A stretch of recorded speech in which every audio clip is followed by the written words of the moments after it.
Mr. Feller? Thanks, Robert. A few topics, please. On the President's meeting with the Hispanic Caucus that's going on now, I assume.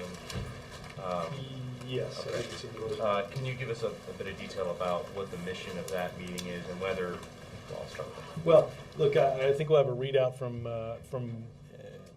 the meeting when it concludes. Obviously, I think both the President and the Congressional Hispanic Caucus wanted to talk about a series of issues, including how to move forward on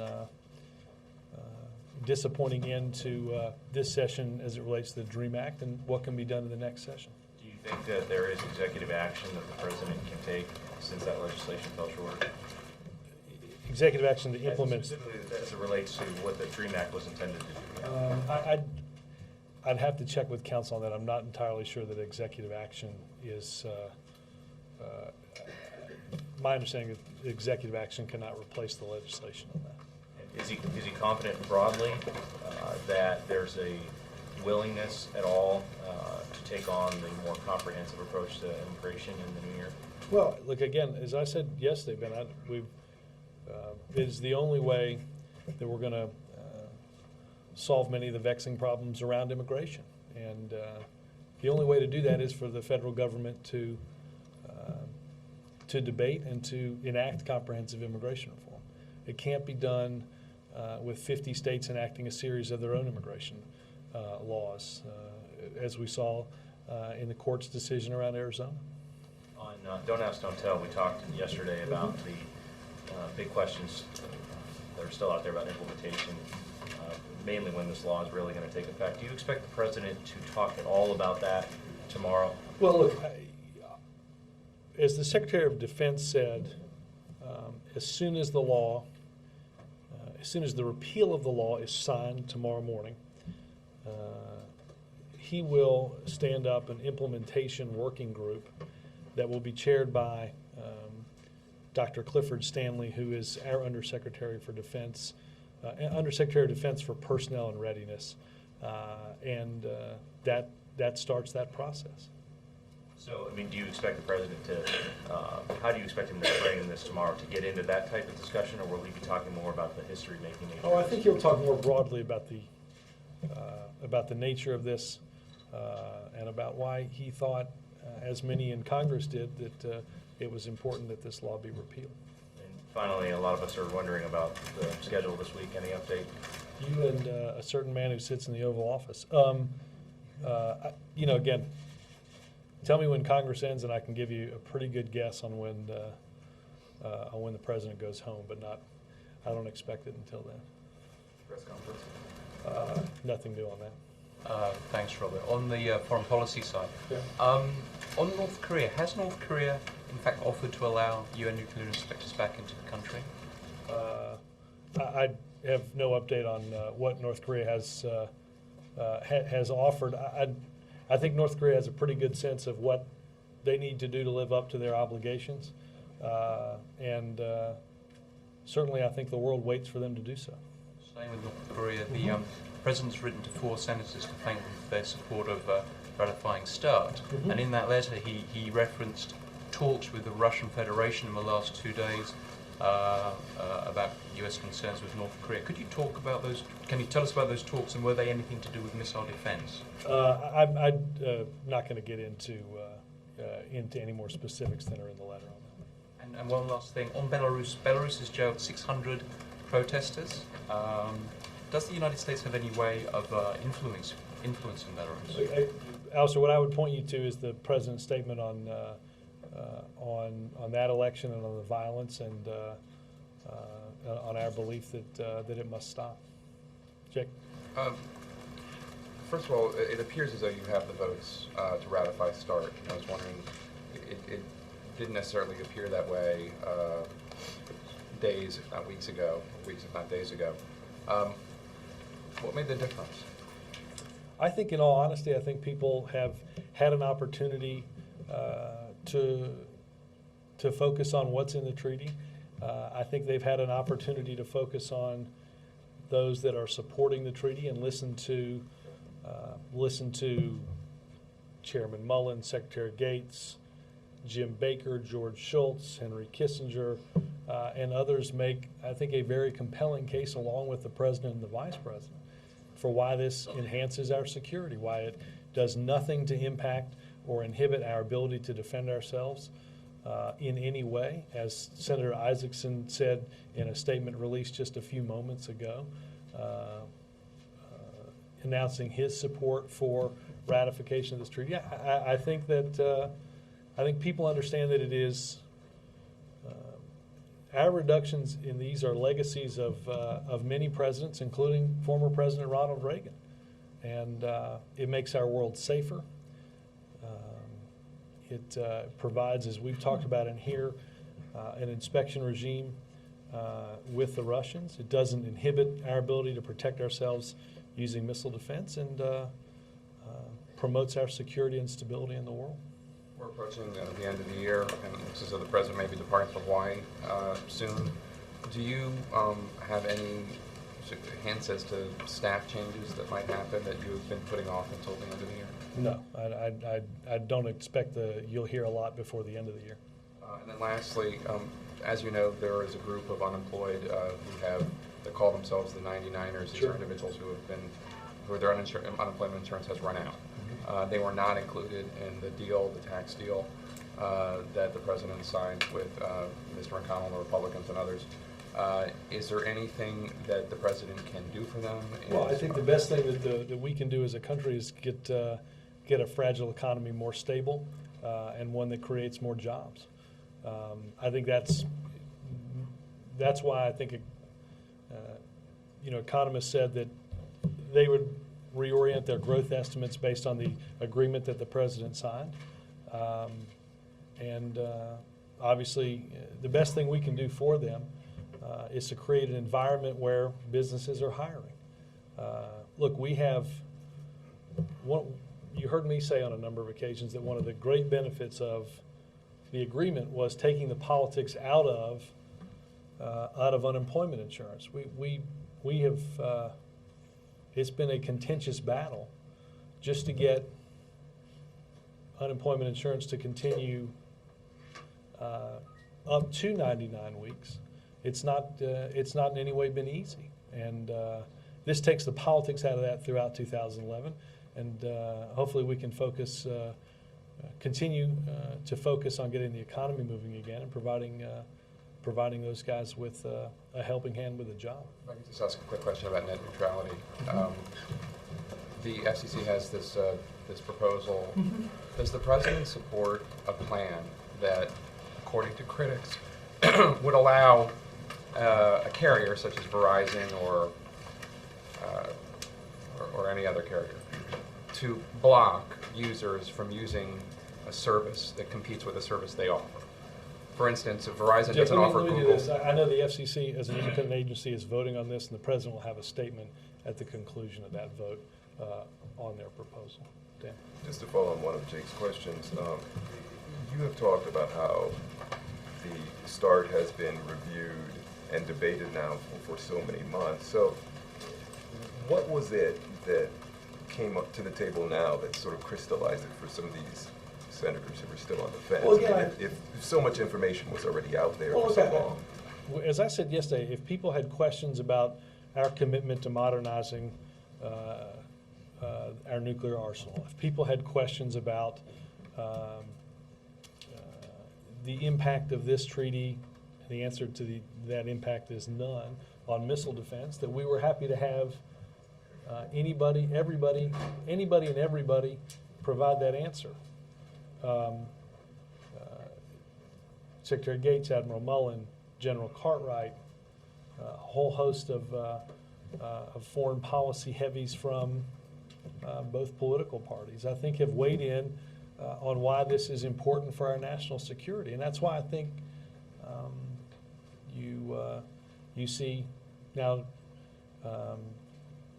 that we have been for a while, and certainly confident today that this is a treaty that will pass the Senate. So it was less about providing more information and more about sort of just big names endorsing this? No, I think this is, I think whenever you have somebody like Jim Baker or George Shultz or Henry Kissinger talking to senators on Capitol Hill about what they see as a benefit of the treaty, I think that helps the treaty.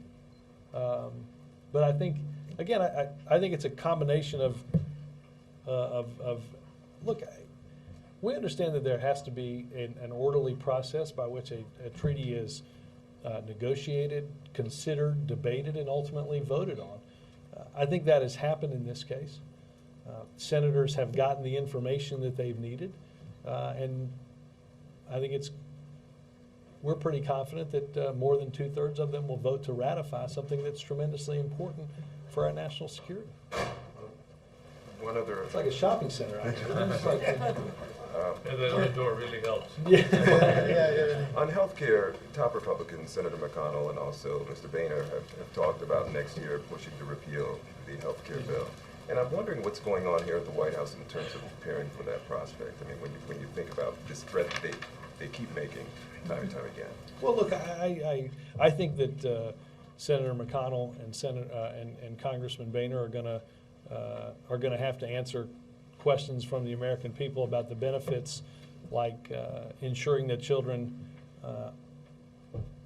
aren't precluded from purchasing, their families aren't precluded from purchasing health insurance because of a pre-existing condition. I think there's genuine benefits that the law have provided to Americans that they're going to have to talk about what happens when you put insurance companies rather than families in charge of medical decisions.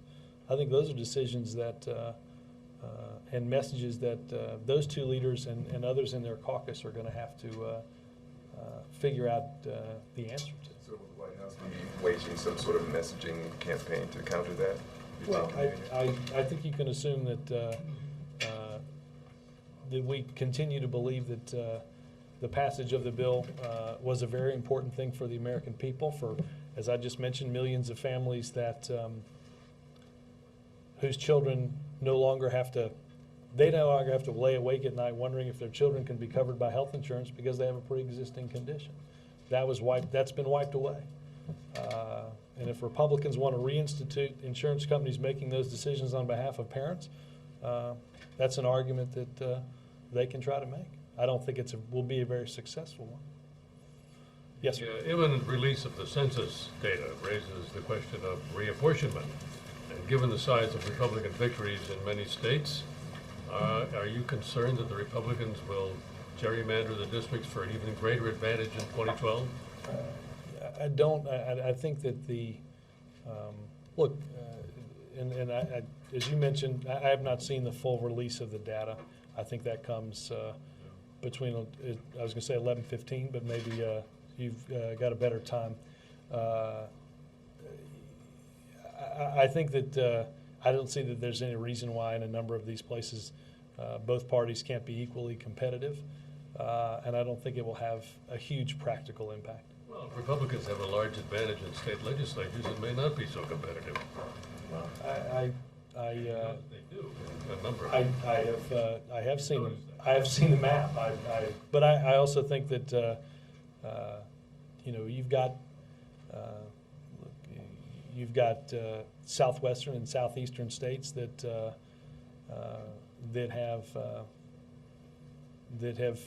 have been purple in many elections, and that means the people in them make up their individual decisions based on who the candidates are and what the election is. Yeah, but if the districts are redrawn, there may be fewer of the people who would make the countervailing decision, make it a redder district. Yeah, well, you can't make a redder. You can't take a group of people and make all of them red if they're purple. No, but They you can't carve out some of the ones. I understand, but if you put all those in one place, it makes them less likely to be red in the other places. It's a math thing. Magenta. It's or aubergine, if you will. So, That was also my question. You don't expect Isn't that a an Texas eggplant? kind of, it's the color of it. Yeah. given the I was Republican, trying to build off magenta. We're vamping for time. Sorry. Go ahead. This is a very silly. given the Republican gains in November and the experience in Texas aided by Mr. DeLay, Yeah, how'd that work out for him? Well, it did work out. 5 seats. It did work out Yeah. for Republicans. And he has an interesting viewpoint on each of those 5 seats, won't he? I'm not sure that's worked out so well for Mr. DeLay. But it worked out for Republicans. It doesn't trouble you, is the Justice Department going to be looking at this? Will the government look at these? Again, I think the full data will come out. I don't, I would point you to the Justice Department. Go ahead. I'd like to get you on the record, the report about U.S. military or NATO allied forces staging ground raids inside Pakistan. I think the best thing to do is to quote ISAF, and let me read their release from last night, if I can find it in my stack. There's absolutely no truth to the reporting in the New York Times that U.S. forces are planning to conduct ground operations into Pakistan. ISAF and U.S. forces, along with their Afghan partners, have developed a strong working relationship with the Pakistan military to address shared security issues. The coordination recognizes the sovereignty of Afghanistan and Pakistan to pursue insurgents and terrorists operating in their respective border areas.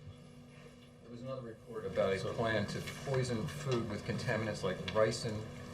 How real is that threat? Is it a credible threat? And what steps, if any, are being taken to head it off? Mike, I would say that while not getting into commenting on specific intelligence or what might be specific planning, we take our counterterrorism and homeland security officials take every credible threat very seriously. As you know, there's significant planning for and coordination to prevent unconventional attacks using chemical, biological, or radiological weapons, and we will continue to remain vigilant to ensure that we're doing all that we can to prevent it. And finally, yesterday an environmental group came out with a report that Washington, D.C. was among localities with contaminated water, hexavalent chromium. Is there any concern here in the White House that water is contaminated in Washington? Aside from the city at large, here in this complex. Not that I'm aware of. Not that I'm aware of in here. I would point you to EPA for a response on the specifics to the report. Jonathan? As you know, Sarah Palin, Mitt Romney, some of the other perhaps 2012 Republican contenders came out against New START. They came out against the tax deal, and these things look like they're going to be passed with significant. Well, some of them have, right? Yeah, right. With significant Republican support. What do you make of the split that might be happening between the run for 2012 and what's going on in Washington, and where do you think that's going to take the GOP into next year? Look, I think that I think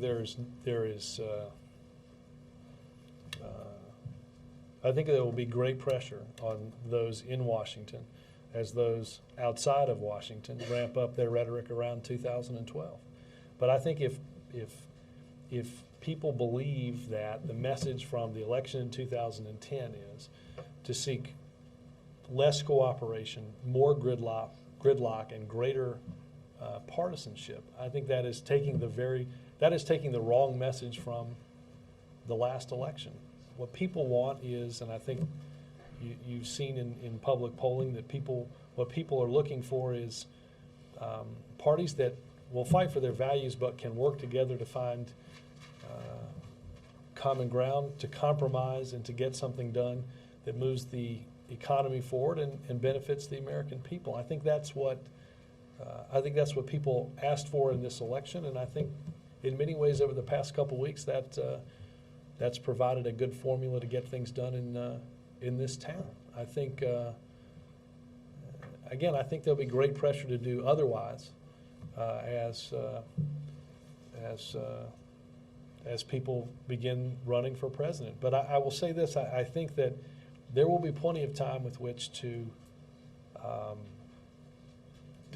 conduct a presidential election in the fall of 2012. But I think what the American people are looking for in this town are people not to focus on their own political futures, but focus on the future of the American people. And Along those lines, the CR does not have any money for implementing the healthcare plan. Right. Does not have any increases for the SEC or the CFTC Right. to implement the Wall Street reform. How are you going to get that money? Well, I would just say, Jonathan, that, look, anytime you have a short-term measure to fund the year-long capacity of government, it creates complications. That's why I said late last week that a short-term continuing resolution was something that was far less than ideal in providing the needed certainty. But that over the course of the next several months, Jack Lew and our budget office will work with Congress to ensure the necessary funding for critical government operations. Mr. Knoller? Robert, on the 99ers, are they just out of luck that benefits don't extend to them? Well, Mark, I think, as you know, the Recovery Act extended benefits beyond where they had previously been up to 99 weeks. The last extension, and I forget if it's from 72 or 76 to 99 weeks, but that is those are dependent upon the unemployment rates in those states. We have fought for extending, as you know, in the Recovery Act, extending that up to 99 weeks and continuing that full benefit through next year. I think the best thing that we can do is to help, and I think the agreement does that, to help create an environment for economic growth and economic progress and putting people back to work. That's, I think that is first and foremost our commitment to them. Why is the signing tomorrow at Interior? A host of reasons there. First and foremost, holiday tours here make it very difficult to close the East Room. The Interior Department, not knowing the exact schedule, the Interior Department provided a location that was easy to get to, and I think the space is big enough for a signing of this size. Thanks. Yes, ma'am. Are there plans for the president to meet with Governor Richardson when he returns from North Korea? Governor Richardson is on a private trip, and there are no plans that I'm aware of. And just following up on Alistair's question, what does the administration make of the offers North Korea made to Bill Richardson? Again, I think we have throughout many months and even many years, dating back to different administrations, seen the words and the rhetoric of the North Koreans fail to live up to any of their actions or their obligations. So speeches and rhetoric aside, the obligations that they must undertake as part of a respected member of the international community, they're aware of what they need to do, and commitments to do so are not what we're interested in. We're interested in them living up to those obligations. So is there any indication that we're closer to the restart of six-party talks? Six-party talks will be restarted again when the North Koreans display a willingness to change their behavior. We're not going to get a table in a room and have six-party talks just for the feel-good notion of having six-party talks. When and if the North Koreans are ever serious about living up to their obligations, then we can think about restarting six-party talks. But the belligerent actions that the North Koreans have demonstrated over the past many weeks, I don't think provide anybody the confidence that they're even remotely ready to resume in a responsible way those talks. And when they are, then the world will be ready to do what's necessary. But right now, the action must come not from their words, but from their deeds. And just one other thing, any update on who the president is reaching out to on START, which senators he's talking to? For their reasons and for we continue to. I will continue to tell you the president has made calls, but not get into who. The State Department released a list of senators that Secretary Clinton called, but taking a different approach. Indeed. The Whistleblower Protection Act could come up for a vote today or tomorrow in the House. It's already passed the Senate. Is this on the list of things the President would like to see accomplished during the window? Let me get some guidance from legislative affairs. My sense is yes, but I would need to just get a little final guidance from them. Also, any further guidance on the 9/11 first responders bill and likelihood that it'll pass?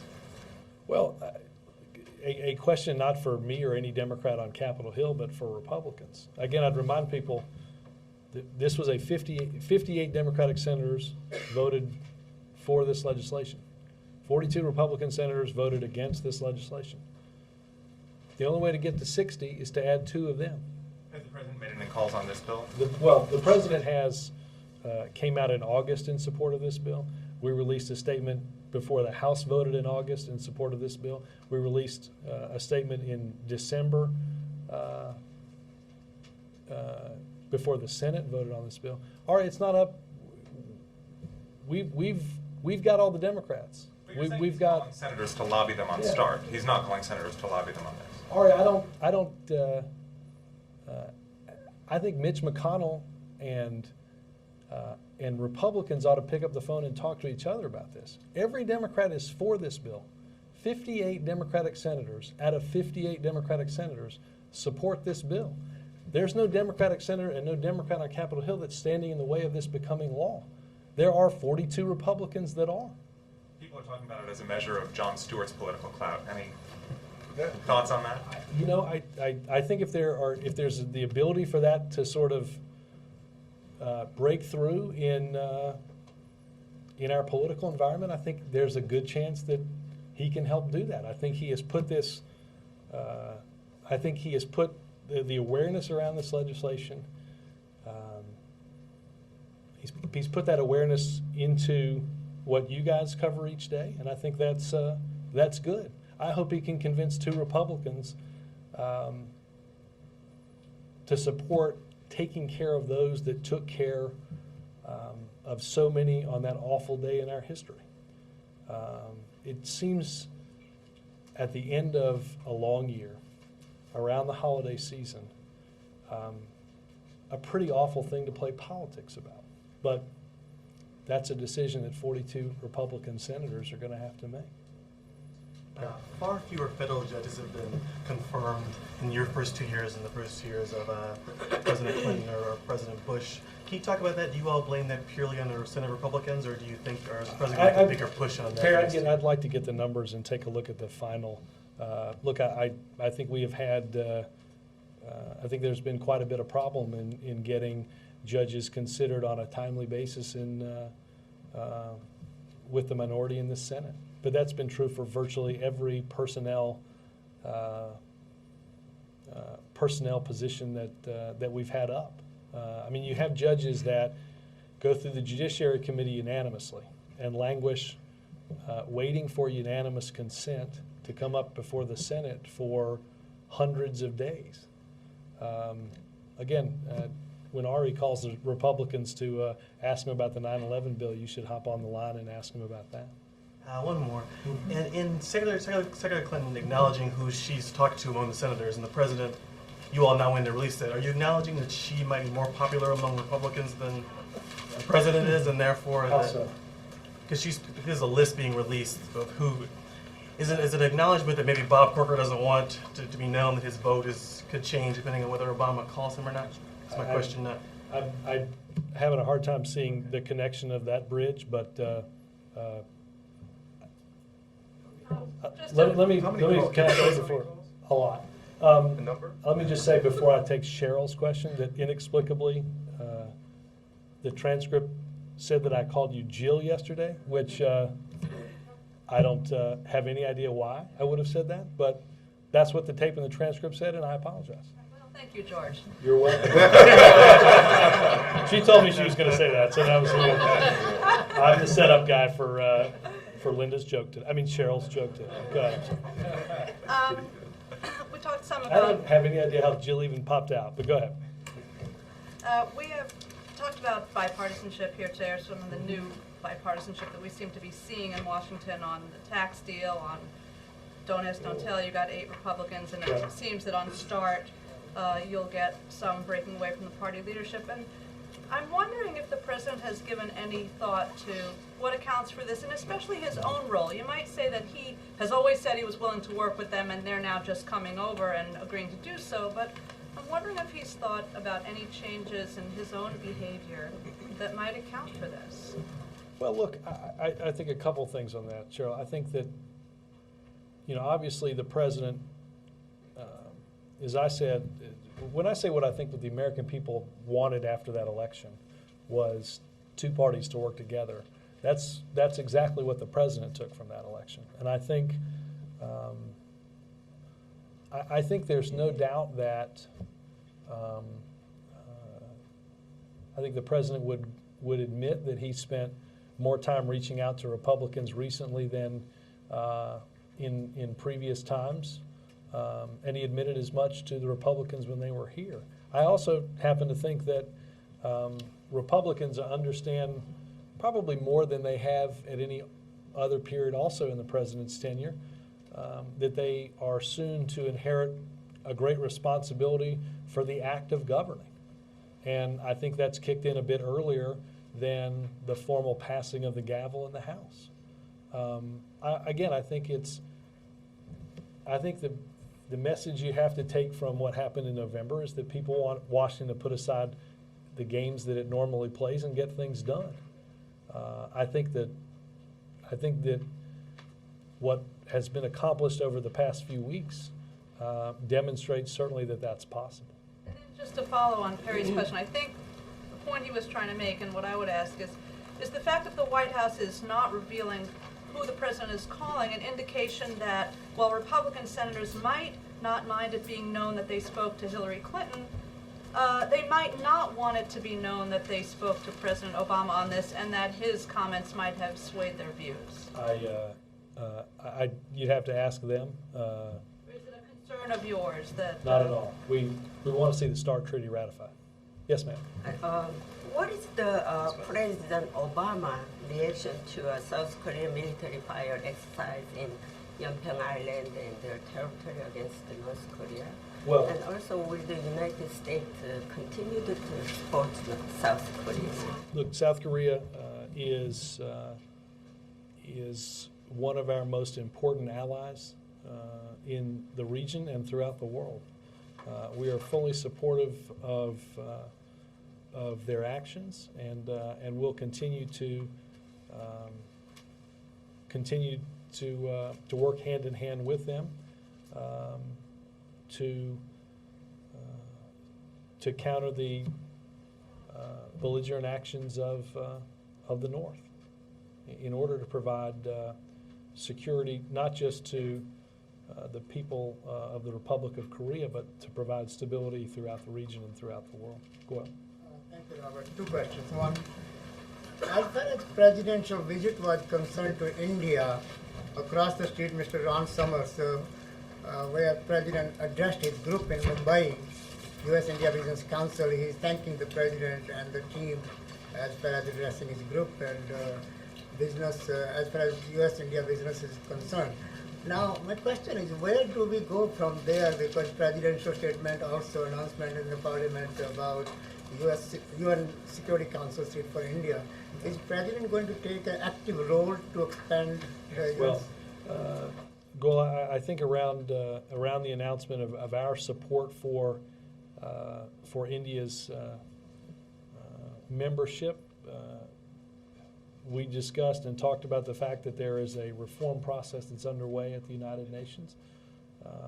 But our belief was that India was and should be an important part of that body, and we will continue to support that. And as the UN considers that reform, I'm sure that they'll take into account what the President and other nations have said. Overall, where do we stand as far as U.S.-India relations are concerned under President Obama?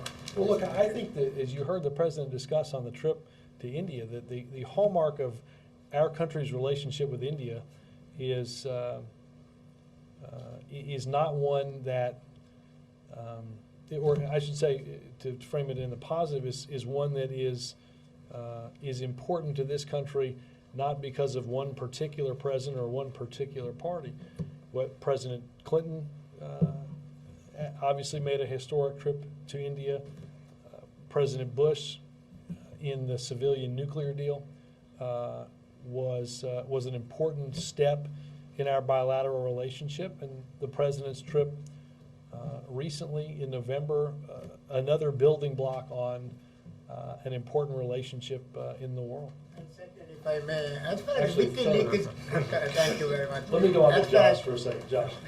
Robert, can you tell us what kinds of things the White House has been doing to try to get the Guantanamo trials and transfer ban language stripped out of the CR or the defense bill? Has the president been making any calls for while he's talking? Let me check and see if what the president's involvement on that. I know that the Attorney General has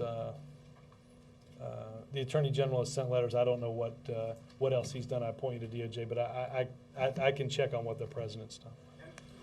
You know, the White House and the whole administration has been sort of wrapped around the axle on the issue of the 9/11 trial for almost a year now.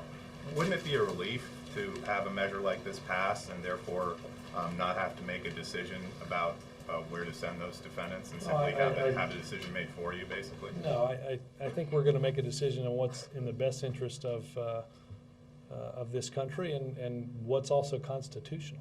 Yes. Thank you, Robert. Two brief questions on START.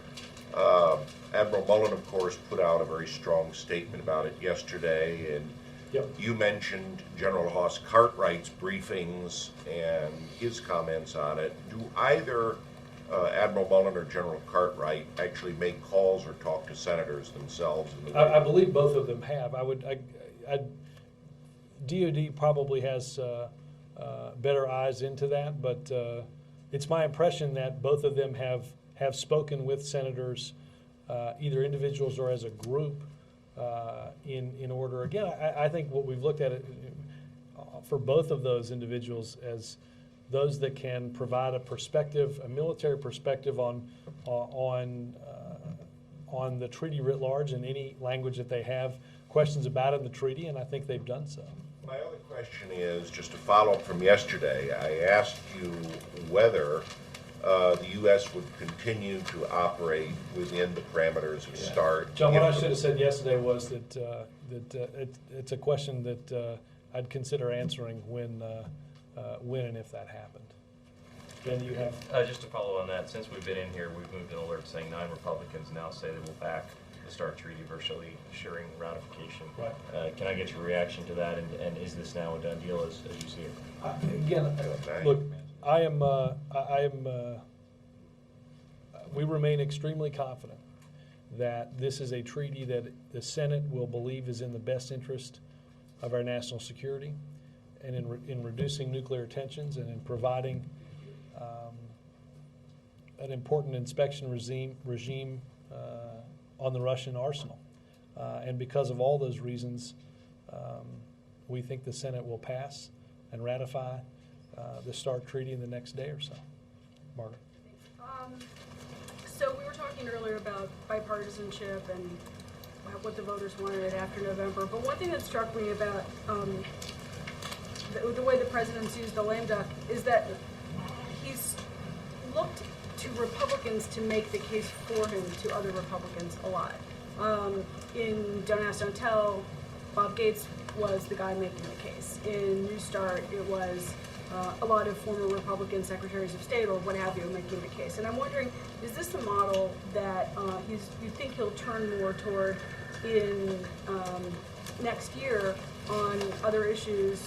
What might those issues be, immigration, whatever? And does he have a feeling, is it his sense that there's more pragmatism in Republicans outside of Congress than there is in Republicans inside of Congress these days? On the second one, I think that some of that would depend, I think, largely on what group of others you're talking about. I do think that, look, I think, to answer your first question, I think there are, I think when you sort of peel away the political rhetoric and the political back and forth, you find that there are, on a host of issues, important things that we all can agree on. You know, I think one of the issues that you'll see some bipartisan work on and some agreement on in the future is education reform and education reauthorization. It's been that, I quite frankly think that the work that's gone on at the Department of Education in education reform over the past 2 years probably hasn't gotten a lot of publicity, largely because there's bipartisan agreement on education reform, on the steps that states are taking to change the way we educate our children. And I think that's just one example of an issue that in the next Congress there's a really good opportunity and a really good chance for Democrats and Republicans to work together.